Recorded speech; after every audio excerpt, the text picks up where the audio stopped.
Hi, everyone.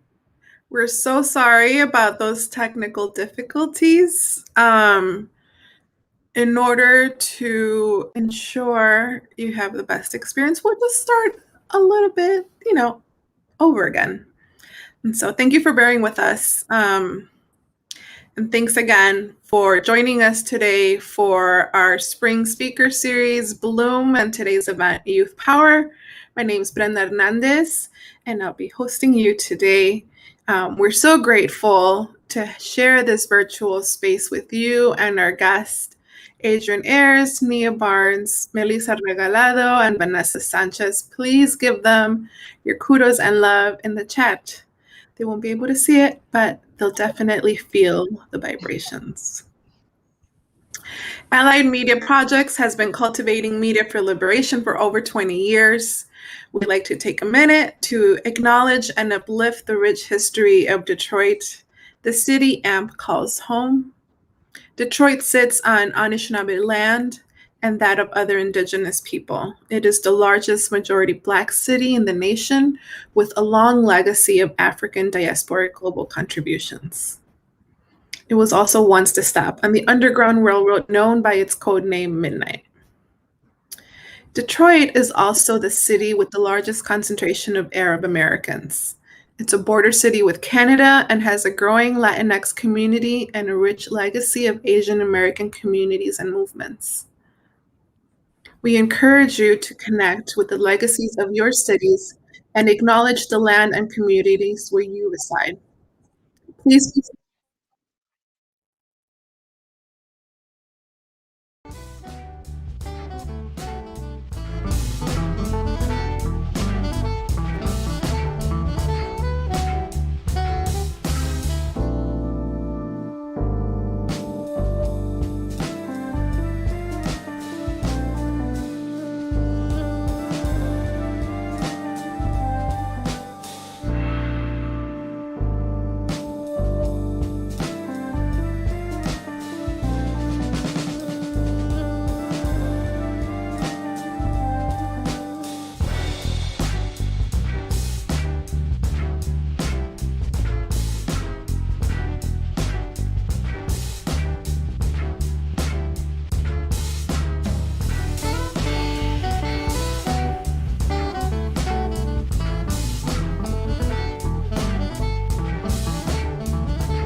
All right.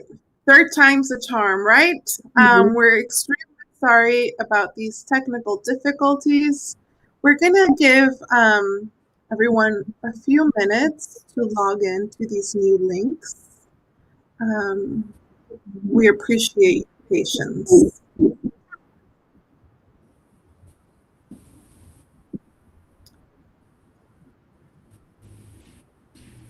We got to go at the speed that the universe allows us. Okay.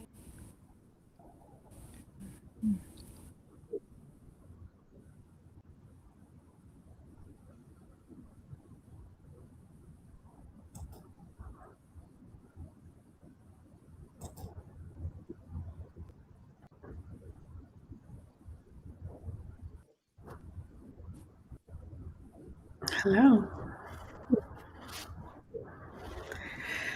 All right. Let's get started. Welcome again to today's event, Youth Power. I'm really excited to be hosting this event today with two amazing organizations, Afrofuture Youth from Detroit and the Arts Reach out of Chicago.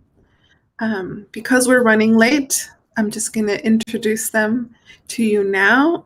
Please welcome Adrian Ayers, Nia Barnes, Melissa Regalado, and Vanessa Sanchez. Hi. Hello. Thanks again for joining us today, everyone, for your patience. And so, um, earlier today, when we first started to have this conversation, we were talking about the importance of relationships between adults and young people as a way to support young people in their success in life and in everything. So I'm wondering if we can talk a little bit about your relationship with each other. The audience had an opportunity to read a little bit about your bios and who you are, but I'm curious to know, how did you all come to this work, come to be working together? Um, let's start with Adrian and Nia. So basically it was 2018 and I was 16 years old and I was just really looking for something that was like in the area that I could be a part of that was like about like art and technology and had like other black girls in it or like LGBT people, and that's when I like was on Twitter just like searching and I saw Afrofuture Youth, and then I basically just DM'd Adrian and asked like accepting any new members, and yeah, it's been like that ever since. And I second everything Nia has said. It started on Twitter really randomly, and I had no idea how she found us or found out about us because this was way before anybody else knew about what we were doing, and we had just started. We were still in like a fundraising phase when Nia DM'd us. So grateful that she found us, and we are inseparable now and very close. So. That's awesome. Twitter, Twitter connections are real. How Mm-hmm. about you, Melissa and Vanessa? So I think my freshman year, and I was trying to find something to do after school. And at that point, I was very curious in art because I never really like delved into like more of an art form. Um, but I've heard of Yolokali with like I think not like an art exhibition they had. Like it's just showcasing all their work, and I really liked it, and I was really interested and other peers from my school were also there, so I was just interested, and so I asked them where could I sign up or if there was an ability to, and I was more drawn to the radio and like the street art program, and so I just asked Vanessa like where do I sign up and all that. We signed her up. And she's been with us since, and now Melissa's a senior, so we're happy that we were able to spend all those years with her and hopefully continue even through college, because she's doing great work with her podcasts and with the radio shows and even with her art too. So we're happy that she was able to join our community. That's awesome. And so our event today is called Youth Power, and we have different definitions of what power can be and our relationship to it. How do you all define power? How does Adrian Ayers define power? I define power as protecting the resources needed for the liberation of African lives globally. So it's about making sure that everything that we need holistically is not compromised, is not taken advantage of, is dispersed equitably and protected from our land, our water, our mental health and holistic health resources as well, that they're actually protected and not exploited for capitalist gain. And it's also on lives globally, engaging in revolution and abolition simultaneously. So being engaged in the active work towards collective revolutionary power is in itself powerful for me. That's beautiful. What about you, Nia? Well, I would define power as like just like being like confident in things you're doing and having like influence on your community or like the communities that you're trying to like build up, and actually like doing the work, like not just like actually doing the work, like organizing and doing all of that type of stuff and getting people like involved. And yeah, that's pretty much it. Basically everything that Adrian said. Inspiring others. Mm-hmm. Melissa, what about you? So I would define power as maybe the ability to influence a community or persuade them into like the direction you're going to. I mean, the most like blandest form, but like just having specifically in mind, like I think just being able to speak out against like a lot of the problems that my community has is already like powerful in itself. So yeah. Vanessa? Yeah, I'll say, I agree with everybody. And, I definitely believe that everybody has power, and it's about how you use that power. Are you going to use it for the good of the community or for your own benefits? And so it's really about helping those who are doing it for the good of the community to help maintain that and support that, to grow and influence others into continuing to do good for that community. So we have, inspiration, we have resource management, right? We have like calls to action. How does then Yolo Kali use that power in the work that you all do with young people?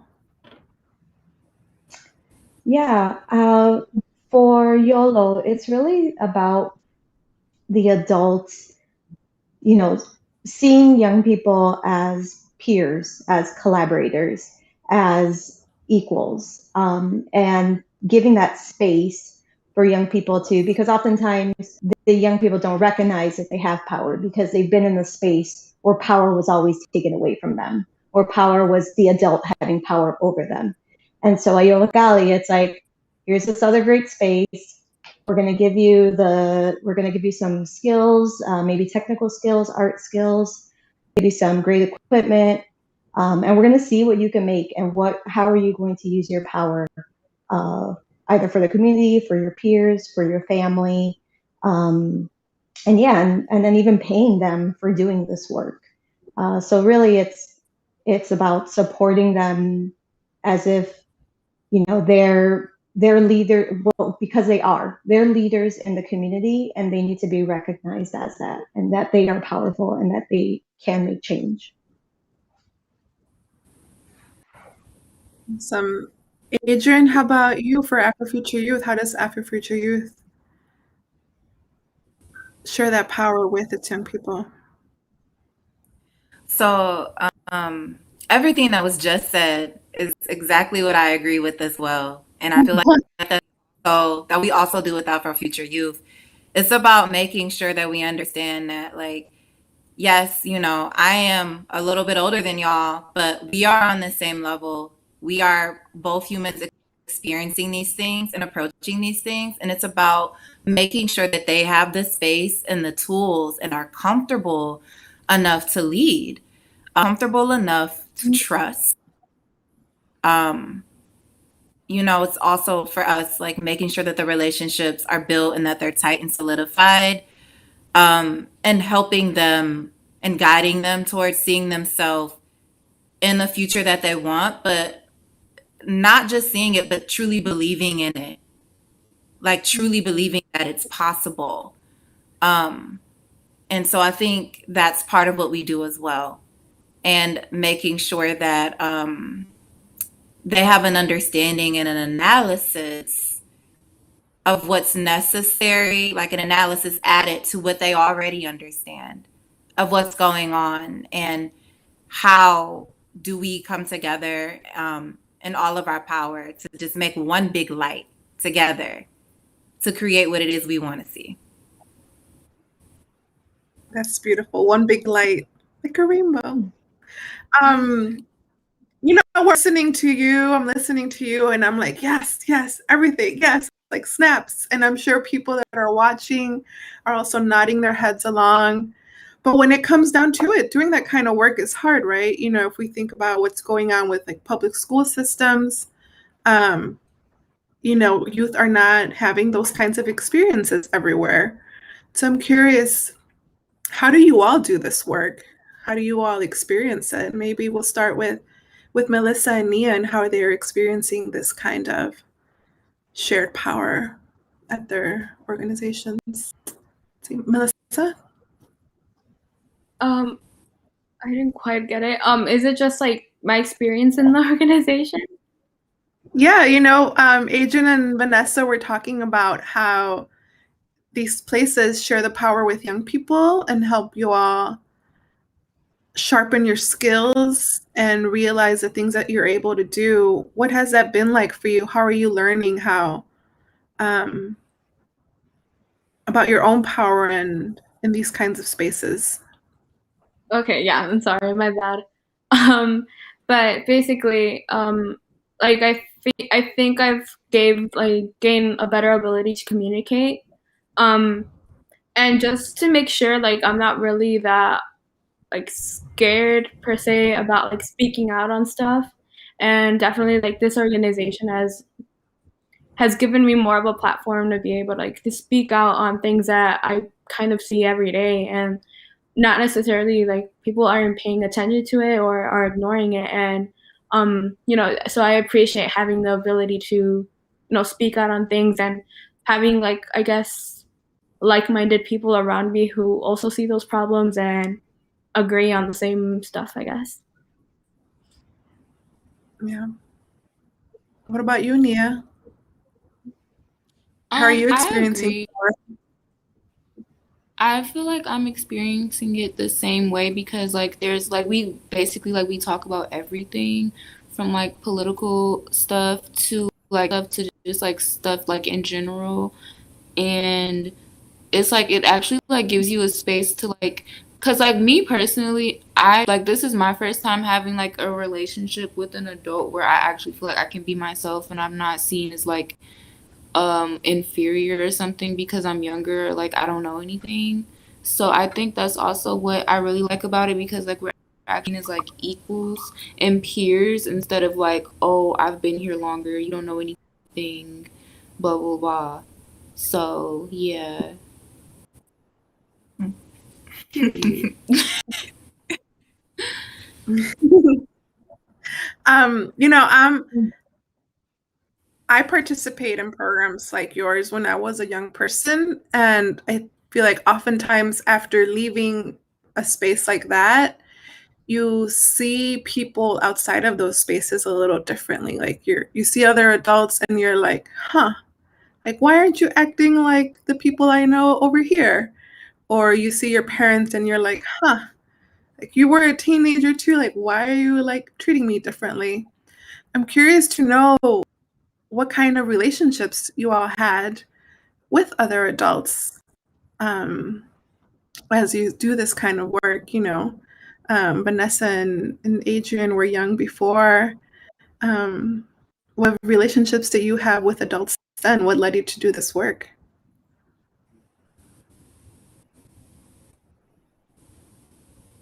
We don't. Who would you like to go first? Yeah. You can go first, Adrian, if you'd like. Okay. Well, I did have adult support from adults when I was in high school. I went to Cass Technical High School, which was near the downtown area in Detroit, and so I wasn't far area where there was a lot of youth programming happening at an organization formerly known as Youthville. It's no longer around. And it allowed me to explore journalism. It allowed me, that was my first love, was journalism, and working with camera and film. Al Taylor, who was a part of Youthville, he started the Peace Project also, and I got involved in that.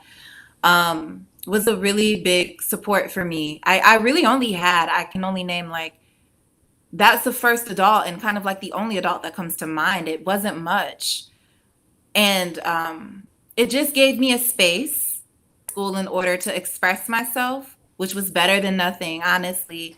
I wouldn't say that it was like a super tight relationship, or I really got to explore and grow in other ways, like politically or spiritually, which I think could have been a benefit. But I would say it was still helpful. But I wish I would have had something even more, like what I'm seeing now with Yo Cali, what other groups are doing, even outside of AFY, because it can go beyond even what I've experienced. So I wish I would have been able to tap more into some of my power and get a better understanding of who I was as it related to the society that I lived in. Yeah. Vanessa? Yeah, and for me, I have an older sister, and I really feel like she introduced me to what it means to be in this intergenerational space where everybody sees each other. And I went to a high school that also provided me with freedom to, there was a club, but the adults were never in the room for the club. They trusted us to run the club. They trusted us to hold the money for the club. So again, it was a lot of this trust between a young person and an adult.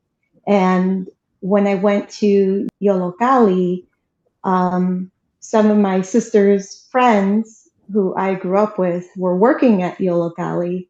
So again, it was like this cycle of trust, like, wow, like I'm in a space where even more adults are creating art and creating community work with each other as peers and collaborators. So as I continued in Yollocalli, it was just this historical knowledge, this way of like just of realizing that this is the way it should be, right? Youth and adults, youth is this strange concept, right? But it's also a time you're developing. But adults need to be there for youth in the same way that they're there for, other adults. You mentioned trust, and I feel like oftentimes when we hear of violence against youth, it's because the people that are enacting that violence don't trust young people, right? And so why do you think that is? Why do you think people are not trusting of young people, even though we all have been young and we've all know what it's like, right? Why is there still that disconnect when we grow up and then it's like, oh no, you're young, like there must be something going on. I'm curious to learn what Nia and Melissa think about why not all the adults in the world are acting in the way that the adults at Afrofuture Youth and Yolokali act.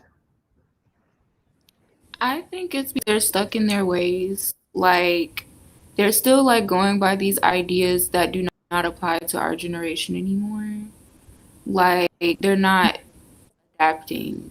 Like, I feel like, oh, well, it was like this when I was growing up, so it's going to be like this for you also. And then people already have like this kind of just this like set ideal about young people to where like, oh, they think like we're mischievous or we are going to make a lot of mistakes. And it's really weird because at some point you were our age too. So, yeah, I think the biggest issue is just not them not adapting to like the fact that the world is changing and them just being really stuck in their ways. Yeah. Melissa? And like So I also agree with her. But also it's I would just say I think adults already have this interpretation that they know more than I guess a child, or not a child, but even whatever, someone younger than them. And I don't know what's up with adults with that, because I don't want to say it's a power dynamic, but I guess it might be like a power dynamic in place where, I don't know, maybe an adult feels inferior in some way and they want to gain, I guess, some type of power over like someone young. So being able to control them is something that they might find like pleasure in. But yeah, I just don't really understand why adults don't, I guess, trust teenagers enough. And I think that should be something that should be like changing, you know? Yeah. Yeah. Vanessa, why do you think other adults that you work with, or how do you help adults trust young people? That is really hard work to do. And I think for me, I think that adults who don't work with young people all the time don't really have the opportunity to build a strong relationship. Or that adult maybe is dealing with their own trauma from their own past when they were growing up as a young person. And so then they project that and how they're building these relationships with young people in their own lives. So it's really hard. And just like Nia said, it's a generational thing. I'm going to be 39. I think that us people who are working with young people grew up with adults who trusted us, and now we're helping young people grow up with other adults trusting them. And then I imagine Nia and Melissa will also build relationships with young people where they are trusting them too. So, you know, I just like anything in the past that's wrong. There's really great people out here who are working hard in trying to, destroy those old ways of thinking and really grow into being, again, this community who's all working together to, like like Adrian said, to create this great light in our community. Yeah. You sound very hopeful. That's awesome. I'm an Adrian, optimist. Adrian, do you share that hope? How do you deal with adults that are distrusting and are kind of stuck in their ways? Well, I do my best to model how I personally work with the young people in my life if I am around other adults. I definitely just try to lead by example through the restorative conversations that I'm having, how I'm not yelling, how I'm just like approaching these things calmly. Like outside of Afro Future Youth, I'm a school teacher by day. So I'm around a lot of adults, and there are always a lot of power issues, a lot of what was shared about some adults feeling inferior. You know, I'm not going to let this elementary student tell me they're too tired or not in the mood to do this thing I have planned for them. And it's just like, you have feelings too, don't you? They have feelings as well. And so let's check in. It's very simple things I think we can do, but I think we are also repeating the things that we are used to having endured through going to like participating in state run educational systems and things like that, where it's just like what I say, that's the final say. And as a young person, even though it hurts you, you're taught that that's the right way to go about things. We need this adult modeling that to you, and I think it gets easily repeated. But I just do my best to just model when I'm around other adults, and I outwardly share on social media just my thoughts on how we engage with young people. Yeah. I mean, really, you're talking about like generational trauma, right? And breaking those cycles, especially like in public schools or in spaces where adults are trying to maintain authority and control of like the young people. Like there is that trauma and someone has to make the first move and break that cycle, which isn't always easy. And so it kind of related, but shifting gears a little bit, one of the ways in movements, people are engaging others in their work and helping them like break those cycles is to like humanize, the folks that we're doing work for, to humanize the movement leaders, to humanize the movement with like stories and, really great documentation and sharing not just the bad, but also the good. At Allied Media Projects, we define media as the ways in which we communicate with the world.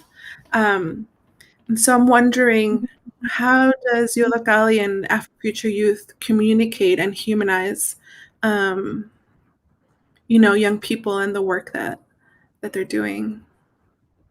Vanessa? Yeah,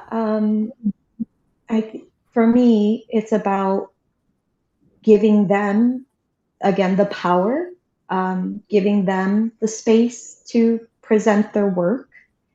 And as the adults, stepping back and allowing them to speak about their work, or lead a project, or take over a whole museum at night, and allow all their friends to come party at the museum with them. So yeah, again, I think it's really about the young people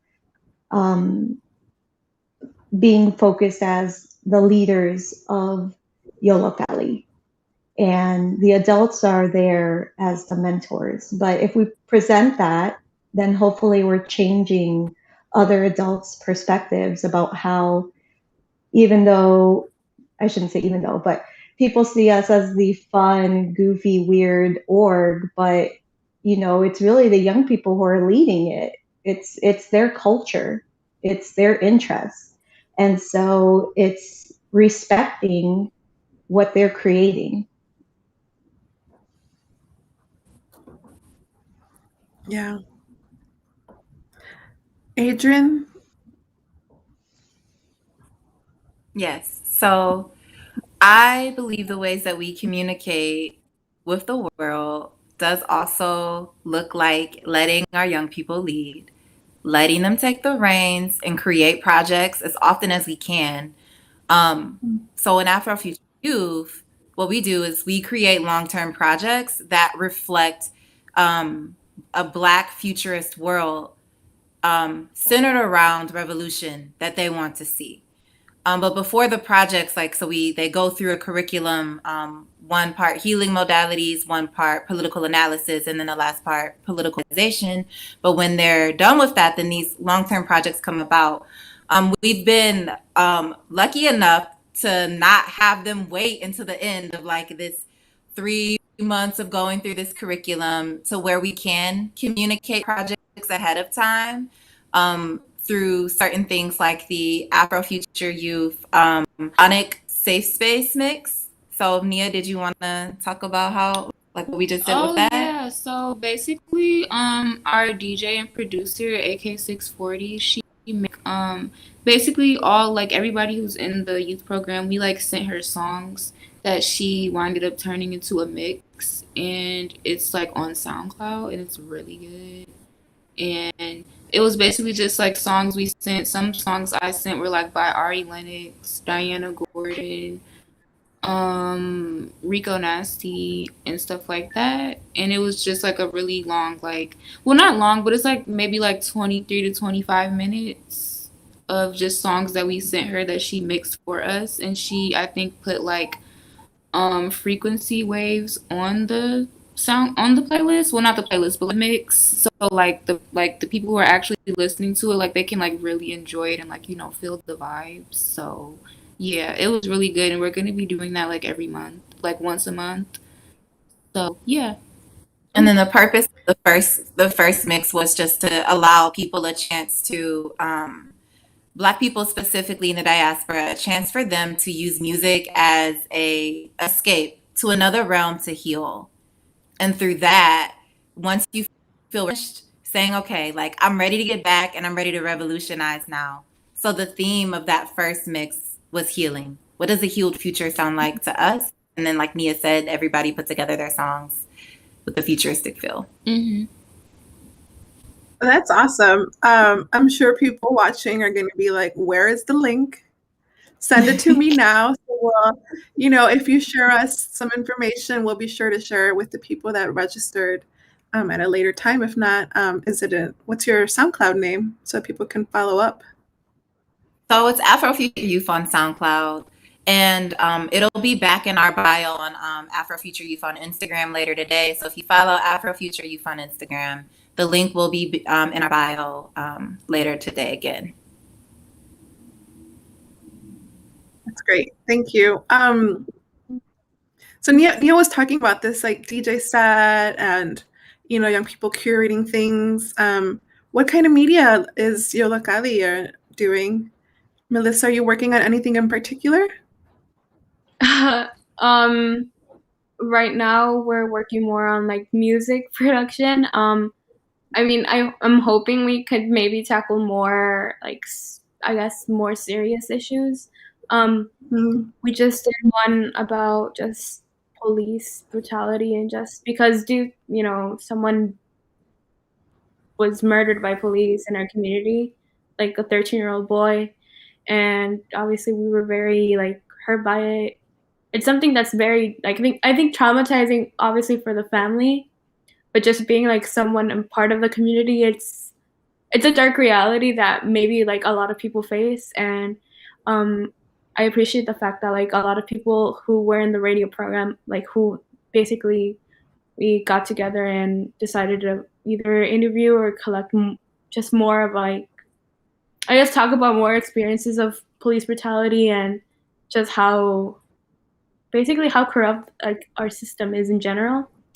I'm also working on my podcast, which is Crow Public Schooling, and it's the purpose of it is because brown and black students make up the majority of CPS here in Chicago, and they're disproportionately like they always suffer. And So that was the aim of it. And specifically, I want to target schools that are like who serve like Black and brown youth, I guess, and it's made also to cover issues with teachers, parents, and students. And I've done, I think, a whole range of topics. I've done one about cops in schools and just how people are kind of coping with remote learning, either by teachers, parents, or students. So yeah. That's awesome. Actually, I think we have a clip of the intro to your Cruel Public Schooling podcast. Can we get a listen? What's up?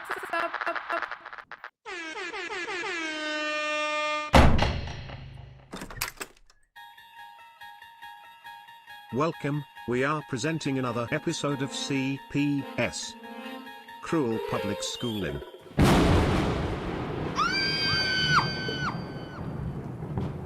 It is the middle ground between unrest and discipline. Between injustice and corruption. And it lies between the pit of a student's fears and the summit of their knowledge. This is the dimension of education. It is an area which we call the cruel public schooling. A dimension that intends to scrutinize the CPS system through its core from a student's eyes.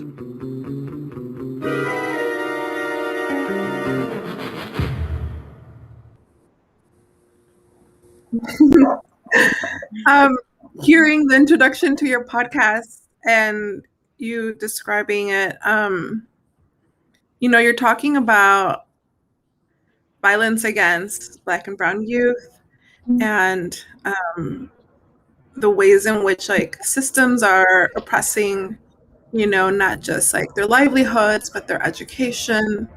And, when Nia was talking about like DJing and making like communal playlists and getting, a DJ to put them together and share them out, there's like two very stark realities, right? I think the writer Ijeoma Oluo recently talked about how Black and brown kids never get to like F up, right? They never get to like be like rebellious completely. I think, part of her tweet was saying they never get to be wild, they never get to be kids. To do so can land them in jail or in the morgue. So what does it do to us collectively as people to never get to fully participate in like that kind of joy? I'm wanting to hear from you all. How do you all balance like the realities of like the things that young people are facing, but also still find moments to celebrate and laugh together and dance and joy and have that joy as a community? Adrian, can you share a little bit about that? Sure. I think this brings me to, I'm just paraphrasing Dr. Joy James here, who is an academic abolitionist. And she spoke about a lot of times we're so focused on these Black futurist worlds that we kind of use them like futurism as an escapism method without being able to sit in and acknowledge the nightmares that exist. It's about being able to find a balance between dreams and nightmares. We need to be able to envision the world that we want to see, but we have to understand that if we are not actually organizing around the reality of what is, then we will not be able to see that world in the way. We might get a taste of it, we might get a snippet of it, but I think it's easy for me to balance what is happening right now with what I want to see through Black futurism and African liberation, because I'm organizing and I am encouraging Afrofuture youth participants to organize also, and not just through the lens of anti-capitalism, but through the lens of socialism. being able to name where we're going is important, and not just what we no longer want to see. We don't want capitalism anymore. And so now we're discussing what do we want to see instead. And for us, we're leaning into socialism and learning about it and putting that into practice, but specifically through political education and studying and developing analysis. And I think for me now, and I'm just going to end with this, it's just important to study. It's important analysis, because if you don't understand the how and the inner workings of how we got here, it will be repeated. And so now we're like, okay, like, how do we study together, and then how do we organize to bring about abolition, which to me is facing these nightmares, and revolution, which is coming in the future. Thanks. Vanessa? For me, it's at Yollocalli that we're giving young people the space to express themselves in all media, to to reflect on what's happening within their communities, to question why they're happening, and just like Adrian said, to reimagine our communities and be able to speak to others in power about the changes that we want. And I think it's also really important that we're telling our own stories, which is why I love that Yollocalli does radio and audio production, because it's telling the stories of our communities from the young people experiencing it, from the families experiencing everything happening. I also appreciate all the artwork being created at Yollocalli, because again, for me, art is political. It's a capturing of a moment in time that the artist is experiencing. And so again, giving that young person that space to tell their story is really important, because without it, someone else will tell our story.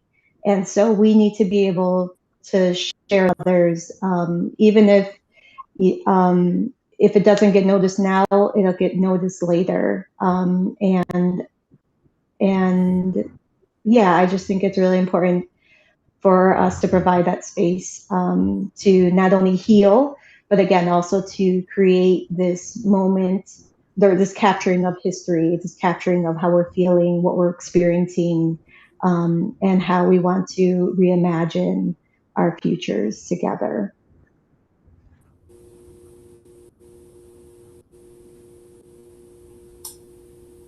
Melissa, I'm wondering, you and Melissa and Nia, sorry. We hear Adrian and Vanessa talking about how they envision this future and the work that they do to ensure that young people like yourselves have a better future. How do you envision your own future and that of like your friends and other young people?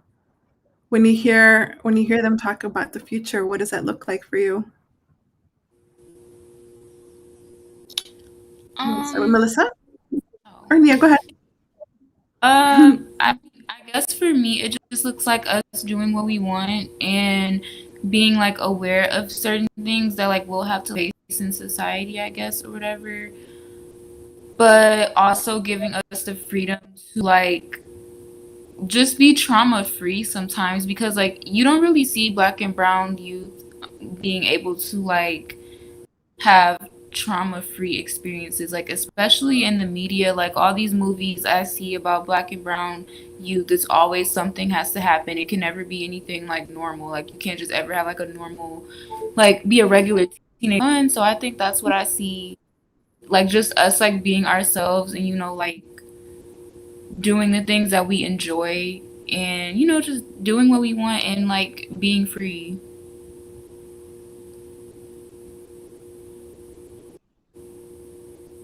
Melissa? Yeah, so I guess for me, or at least how I'm growing up, just having like these very like not inconveniences because they're more impactful than that, but having these things that could be already solved, like already, non-existent. So for example, like, I guess for my experience, like a lot of police officers are in schools. I would wish for, like, I guess other people who are younger than me to have a safer environment in schools, or just having an environment where it's like accepted to like be whoever you are and just become more comfortable in your community. And those are like one of the issues I see, and that's what I hope to see in the future. Just inconvenience in general. Either by not experiencing like a good education or just being around just violent neighborhoods in itself. And it's not necessarily like just the community fault. It's a fault of like, our local government that is in place. Chicago is really segregated and they purposely displace like money, just tax revenue and all that just impacts the community in itself. And that's what I kind of hope to see in the future, where there's more equity across, urban areas. Just because it's something that's very inconvenient for people, and it's just not a good environment to grow up in when you're experiencing inequity and you see other people having, I think, a better shot at life than you.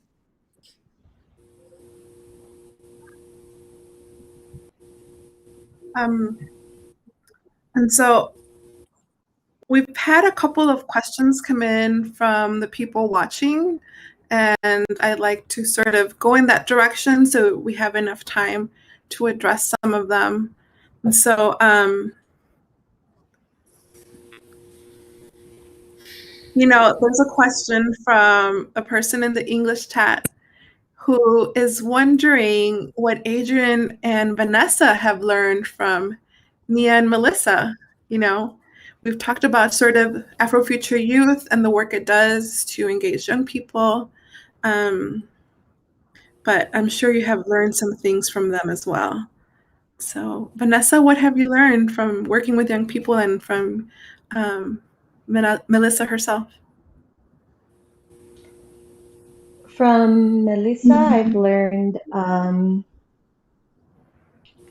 I would say bravery. I think when she came out with Cruel Public Schooling, I was so just ecstatic because she wanted to put this podcast out on her own.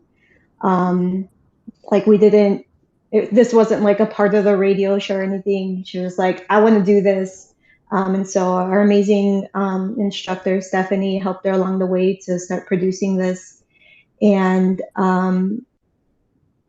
as a student of CPS, Chicago Public Schools, it takes a lot to stand up to this giant system that's serving thousands of students. And so I'm just like, I think she's brave that she's just putting it out there and telling everybody who's either working in CPS or has a student there, or a son or daughter there, or is a student there, that here's a space where you can talk about the issues that you're feeling about, this system.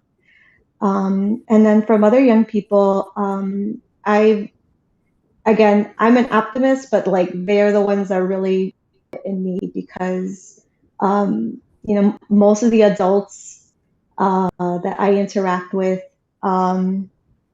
it's just a lot of like what ifs or just like disbelief in being able to change something. And with young people, it's all about action. It's like, no, we need to change this. And I appreciate that because I can get frustrated being in a room with adults who constantly make excuses or constantly try to defend themselves for inactions. Yeah. Adults are the worst. I have therapy 1 minute. Okay, well, I'll let you go in like a second. I'll answer this question and then you want to go handle what you need to do? Yeah. Okay, that's fine. what I've learned from Nia to me is like living transformation right in front of me. She's like this. She's like a butterfly. Just it's like this constant state of metamorphosis happening right before my eyes, and I'm so honored to be able to see it. It's as a reminder to me to continue learning and to not be afraid to take advantage of the things that I really want to do. There's nothing that you don't take advantage of that comes your way. Like anything that like someone sends me, like, oh, this will be cool for Nia. Like, see if she wants to do it. Like, you should send this to Nia, or I find something. She takes advantage of everything to at least like she started so much, she maintained so much.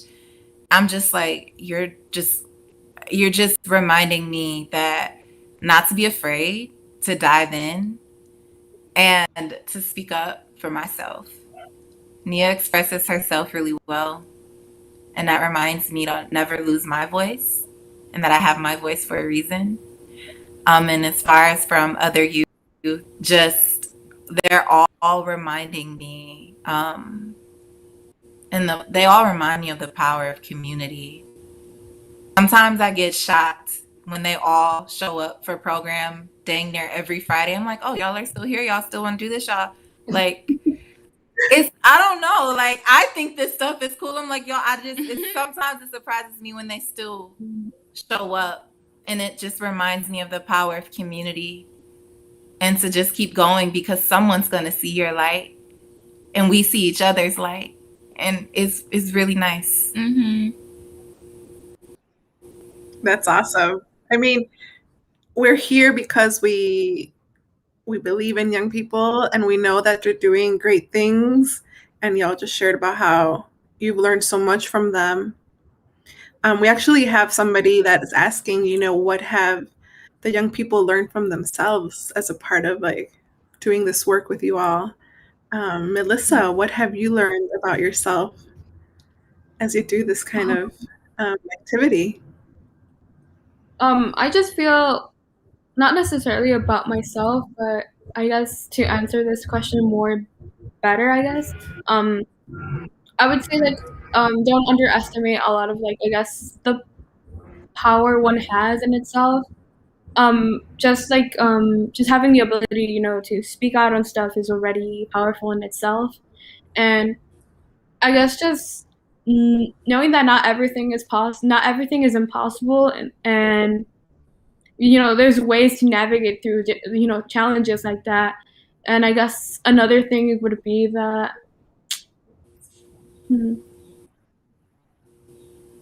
I guess building community in itself and just the importance on speaking out about a lot of stuff that is happening.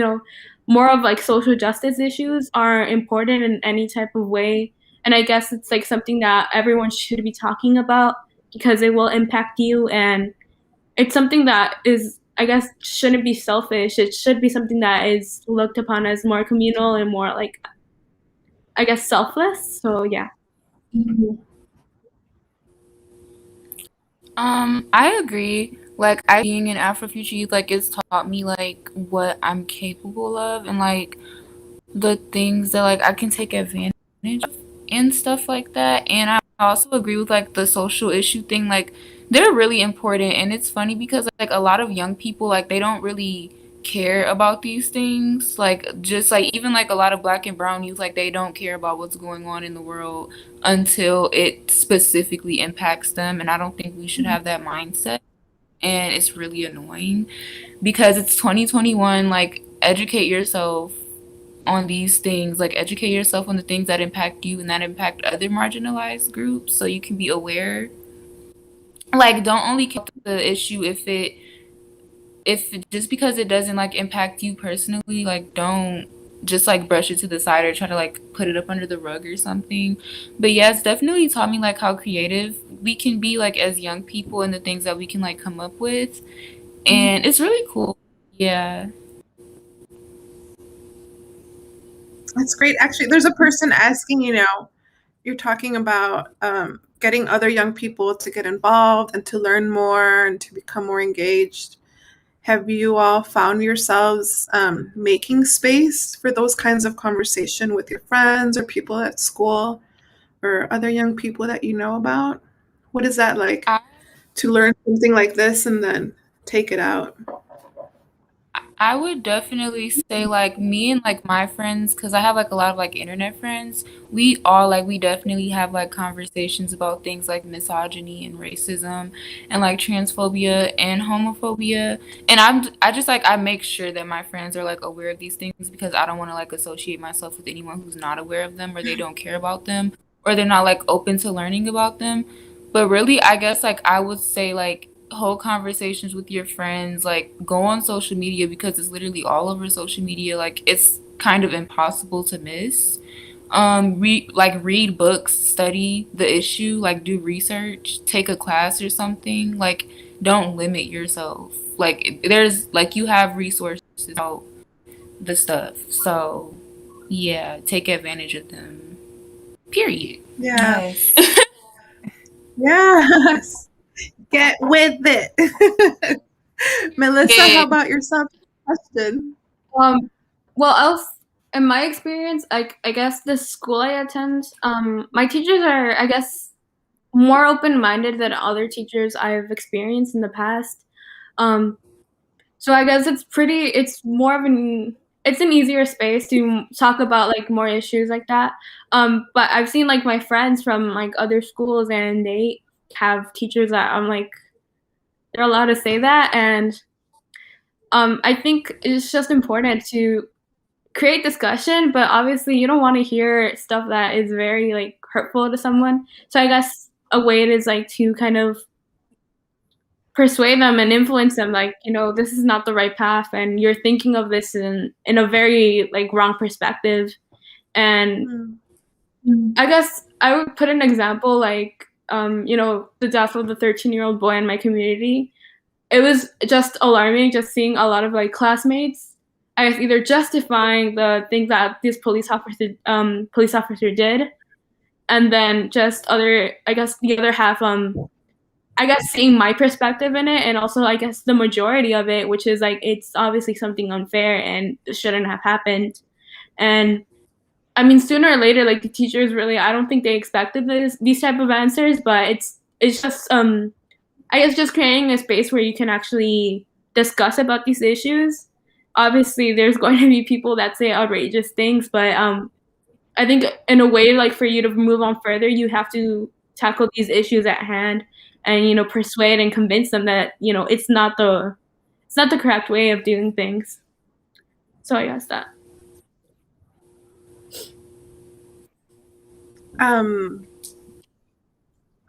Somebody is asking, you know, what can adults do better as they continue to do this work and helping young people find the autonomy? How are you hoping to grow in the work that you're doing with young people?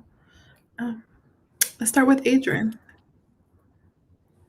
What was the first part of the question? Or the first question? It sounded like two questions. What can we do better? Y'all are obviously, you know, folks are asking for advice on how they can do better.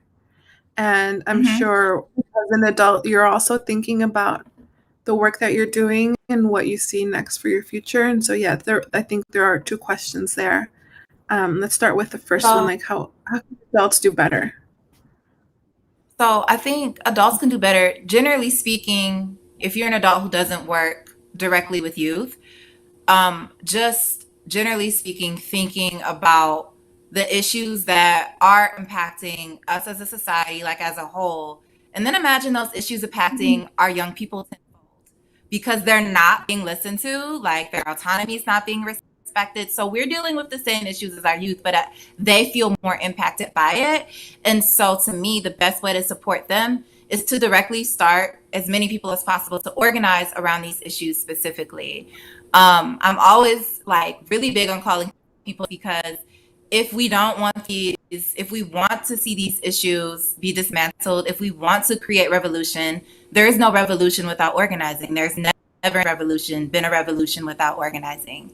And so that's very important to understand what does that mean. And it doesn't have to mean you're a part of a formal organization, But if we really care about our young people, then that means you care about protecting the future that they're going to be here to see longer than we will.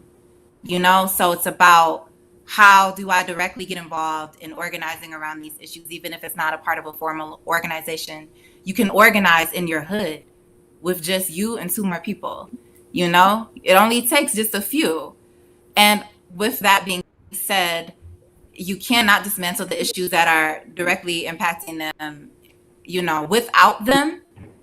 So let them lead, and also develop an analysis. This is one thing, but if you do not have the analysis and the study with it, you're not going to understand how to not repeat that harm.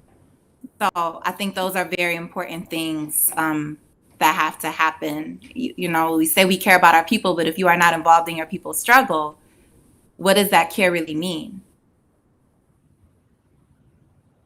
Yeah. Vanessa, same question. Yeah, I think for me, it's not, again, just listening to young people. It's about understanding where they're coming from, understanding why they want change, and then acting on that change, especially if that adult has the power to make change, and to make it quickly if they're demanding it, and not making excuses. Again, not defending themselves because this is just how we do it, and this is the way it's done, and it's going to take time. Like, no, they are tired of hearing that. I think a lot of us are tired of hearing that, and we want to see action. And I think another thing is, some people, okay, this might sound rude. Some people need to go. Some people just need to retire, find a new career. I don't know, but they need to go, and then make room for new generations to come up and take space in these or positions of power and positions of change. And yeah, I feel that way a lot with different organizations and city government. I mean, there's these new generations who really want to make change and see how community can be run differently. And I think it's great when a young leader steps up and is able to be alderman or work in city council, things like that. I get excited about that because, again, I know we can't change everything with the same tools that we're working with, but if we could get some new people in there to use these tools, and maybe like bring in different tools or break the tools and then make new tools, like, that's all we need. So yeah. So if you're willing to listen to and make change, bless you. That's what we need. But if you're not ready to listen, it might be time to go. My video is glitchy, but I was over here snapping for you. My video is glitchy, but these were snaps, okay? Yes, thank you.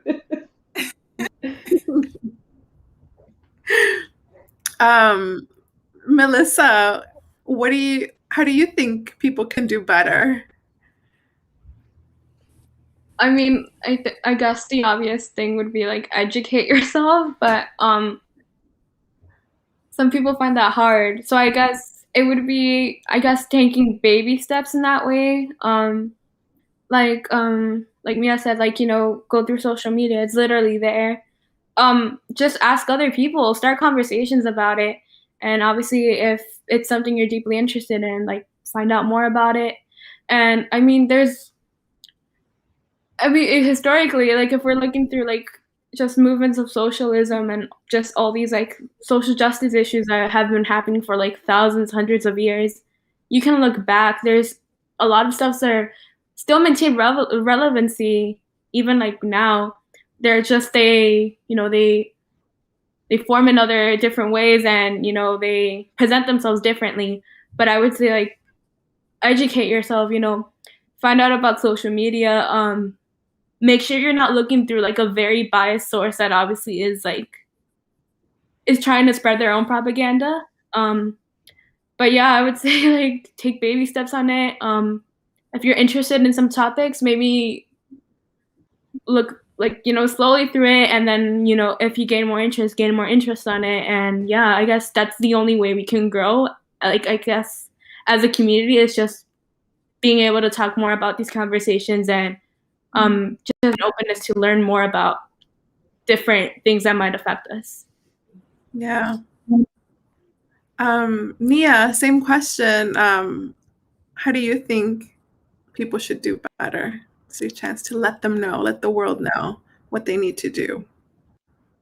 So because I'm like super late for therapy, I'm gonna make this really short. I would to just listen. Like basically what I was telling Adrian last night, we were going over the questions. I would just say listen. Stop thinking because you're an adult you know everything, because that's not how it works. Like you've been here longer than me, but we are in two different generations. Natural selection, adapt to the culture, please. Adapt to the culture, please. It's not 1984 anymore. Yeah, just adapt to the culture. Listen to teenagers when we say stuff, when we talk about mental health, when we talk about social issues, because like for example our generation is very outspoken on mental health, like depression and like ADHD, anxiety, schizophrenia, and sometimes adults are like, oh, you're making excuses, you're always making things up, y'all, you want something to be wrong with you. No, listen, basically everything that Melissa said, like listen, and please like let go of like the power dynamic and the need to have authority and control over somebody you're older than. Because like, how are we supposed to be liberated with this hierarchy? Exactly. We need to be Miss like Girl, this, not. right. So yeah, like adapt to the culture and like listen and stop seeing like younger people as like we're inferior or something, because like yeah, you were young at one point too, so you can learn a lot from young people and a lot from adults. Period. So Thank you, Nia. you're welcome. But yeah, I'm Yeah. gonna have to go, but this was really nice. Okay. We have taken up some of your time, and I think it's been great to get reminded about the magic and the power of young people, but also just the magic and the power of listening to young people. Nia and Melissa haven't, are where they're at now and have the relationships with you all now because it's obvious you have listened and you have, put them at the same place that you are as, the adults in the room, whatever that means now. I think this has been a really great conversation amidst the technical difficulties. I'm really inspired and energized, and I want to thank y'all, Adrian, Nia, Melissa, and Vanessa, for your work and for taking the time to speak with us today. I want to thank the audience for bearing with us, and a special thank you to our incredible interpreters that are doing ASL and the live closed captioning and live Spanish translation. Please give them a shout out. We're so grateful that you're here with us and making these events as accessible as possible. If you were not able to catch all of today's event, don't worry. We're recording it and we'll make it available as soon as we can on this YouTube page. If you like to share your thoughts with us, please go to bit.ly/ampbloomfeedback.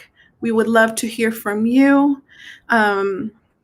If you want to stay connected with Yola Gali Arts Reach and Afrofuture Youth, please make sure to follow them and listen to their DJ sets and their podcasts that are produced and made by young people. We have 3 more events coming up. We have Undocumented Unafraid, May 13th, Ancestral Ceremonies, May 27th, and closing off with Deep Work, June 10th. So please be sure to register so you can attend and join us in conversation. In celebration of the arrival of spring and to honor all the workers who have fought for better lives for themselves and their communities, we want to wish everyone a happy May Day. If you'd like to learn more about May Day, please visit maydayspace.org.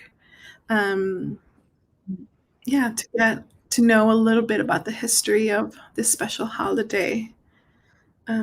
Again, thank you so much for being with us here today. Thank you to our guests. We'll be back soon. Bye.